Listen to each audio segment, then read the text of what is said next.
Now this is the Ducati Scrambler Desert Sled. Now many will look at the Desert Sled and harp on about Steve McQueen in On Any Sunday, or wax lyrically on how it reminds them of an XT500 back in the day. Well, I'll never be as cool as Steve, and the XT500 will never be as good as the Desert Sled.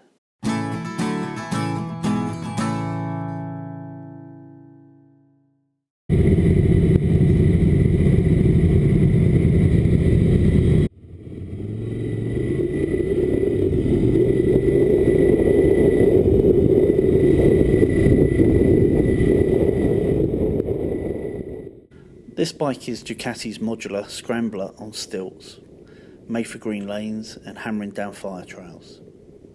Its seat height is a scary 860mm, which means most people below 6 foot tall should probably look elsewhere. Engine-wise, it uses the Ducati venerable 803cc air-cooled L-twin.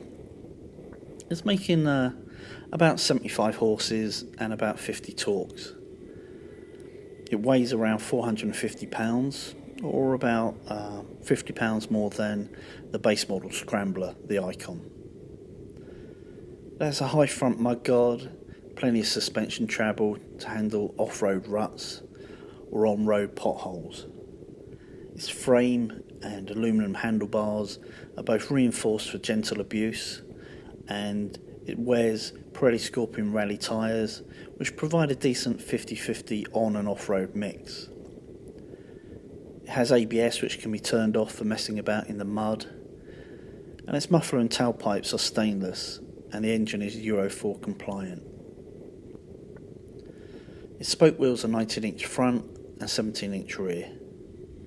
Its MSRP is about 11.4 in red and 11.6 in the more desirable white. So what did I think about it? Well, before getting on the bike, looking at its style, it's a pretty nice looking bike with some echoes back to simpler times. Gearbox wise, I didn't really think about the gearbox, and that must mean that it did its job pretty well. Handling, it holds a line pretty well, and there's little lateral movement from the block tyres, so pretty good all things considered. Braking, always a strong point for well maintained Ducatis, and the brakes on this particular bike were great. Comfort wise, the bars help leverage, but the seat is average and the rear shock is quite firm.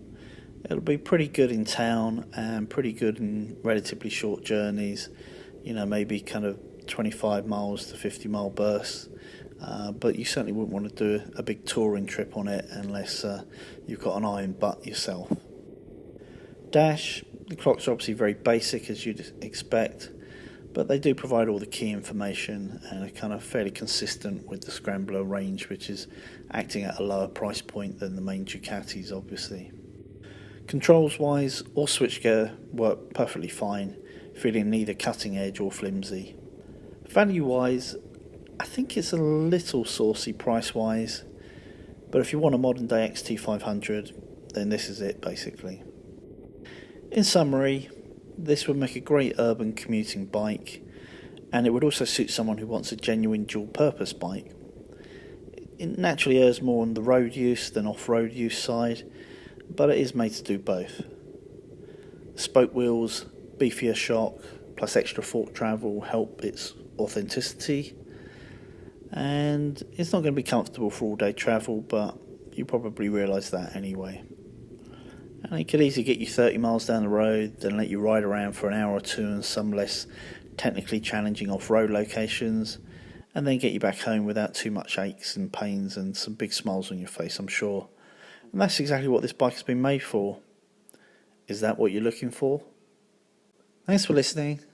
Don't forget to subscribe, like and share. Last but not least, ride often, ride carefully, and ride on.